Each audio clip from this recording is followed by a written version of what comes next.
কি করতে হবে? আগে একটা পানি পড়তে হবে সেহরের আয়াত দিয়া, প্লাস সূরা বাকারার 102 নম্বর আয়াত দিয়া। পানিটা পড়ে রোগী যেখানে বসাইছেন রোগীর উপরে পানি ছিটাইতে হবে। চারিদিকে রোগী যে রুমে বসাইছেন পুরো রুমটার মধ্যে হালকা করে পানি ছিটাই দিতে হবে।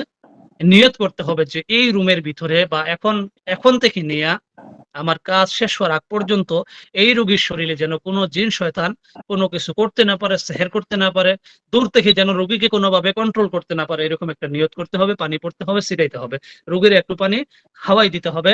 এরপরে রোগীর উপরে একটু 2-4 মিনিট সেহরের আয়াত পরে ঝাড়ফুঁক করতে হবে।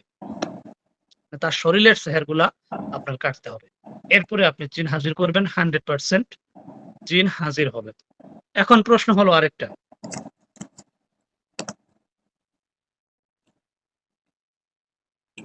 80% মুদাব্বির বা আমেল ধোঁকা খায়, ধোঁকা।